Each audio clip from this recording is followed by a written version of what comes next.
Madras, 1 January 1984.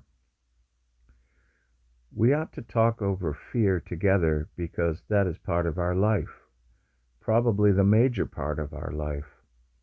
What is the cause of fear? Not the object that creates fear, not something the word evokes. You understand? The word may bring about fear. The word fear may arouse fear.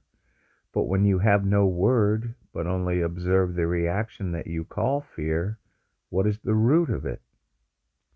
This requires a great deal of exploration, and one hopes that you are willing to go into this. Fear is time. I am going to go into it. Fear is a movement in time. So first let us examine carefully what time is. Time as the sun rises and sets, the interval between the sun rising and the sun setting, is time. There is time to cover a distance from point to point. There is time for you to go from here to your home. This takes time, whether an instant or an hour. So there is physical time. Take two.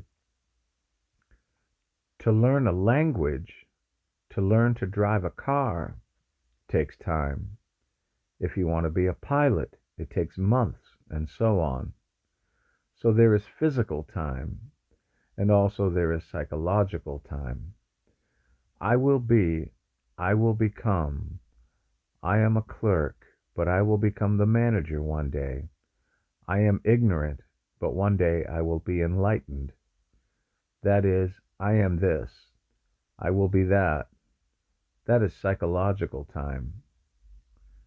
There is physical or chronological time, and there is psychological time, which says, I am, but I will not be. I am living, but I will die. That's a tremendous interval. I am 15, but I will die one day when I am 80. That is the movement of that long interval, which is psychological time. And also there is time as the future. I have a job now, but I might lose that job. I am quarreling with my wife, but one day we will be happy together. So there is time as the past, time as the present, and time as the future. In the now, all the past and the future are contained. So the future and the past exist now.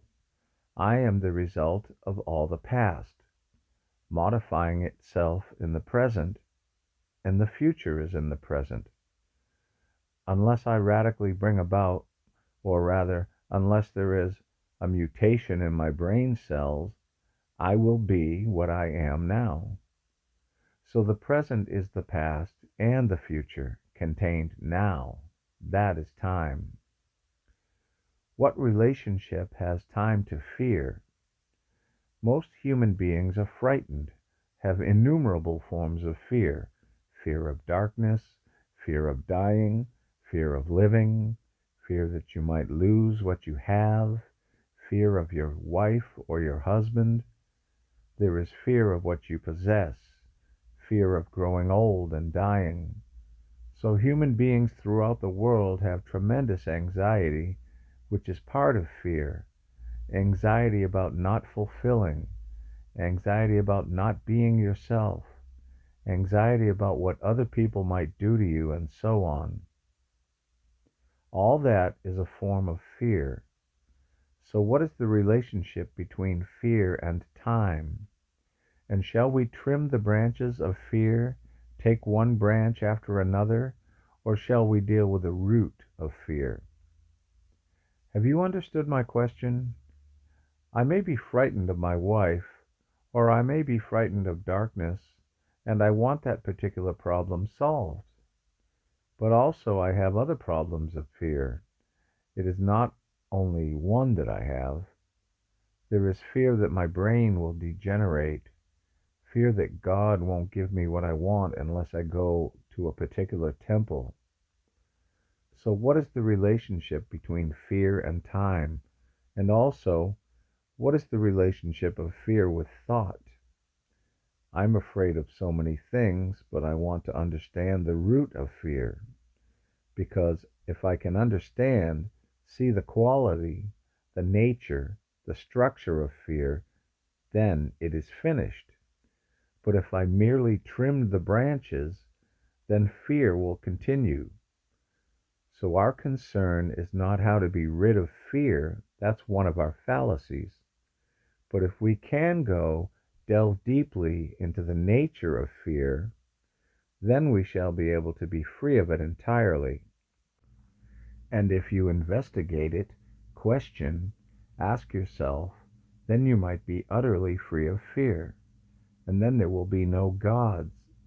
When a man is free of all fear, he needs no comfort. He needs no reward. He doesn't seek something that will help him. Fear is the burden that mankind has carried for 1,000,000 years. So let's go into it. We said time is a factor of fear. There is the remembrance of an incident that caused fear, which is registered or recorded in the brain. And that record is still there, and I now have fear. So the record remembers the fact of fear, and from the past I recognize the fear. The knowledge of a past incident that caused fear is registered in the brain as on a tape. So the brain has knowledge of fear, so knowledge is fear. Go into it, see the beauty of it, and then you will see what it means. When fear arises now, memory steps in and says, yes, I know that is fear, which means the knowledge that you have had with regard to fear says, that is fear.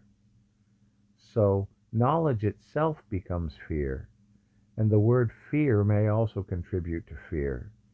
So knowledge is the word, and the word may cause fear. So can you look? Can there be an observation of fear without the knowledge of other fears, so that there is perception of fear without the movement of knowledge?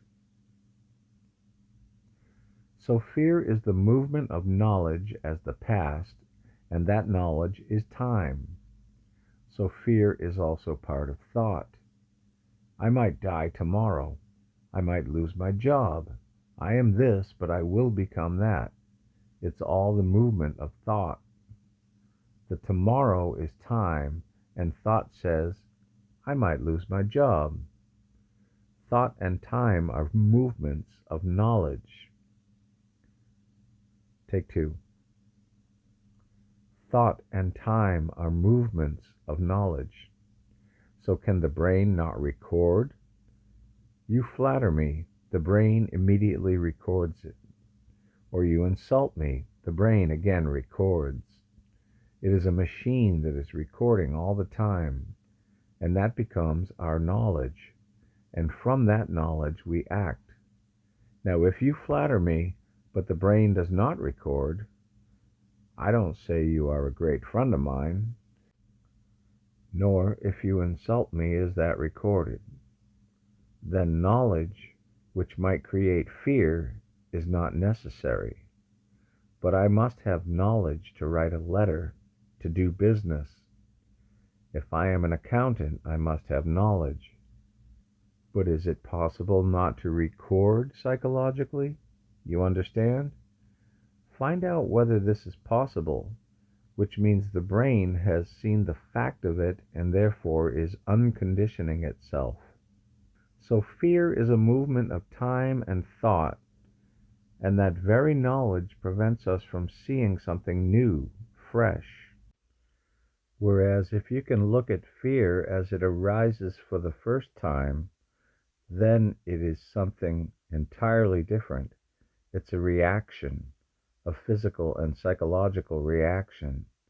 So fear, the root of fear, is the movement of time and thought. But if you understand the nature and structure of time, not intellectually but actually, and also of thought, which means to investigate and be completely familiar with the movement of time and thought, which is the basis of fear, then because you are so completely attentive, that very attention burns away fear.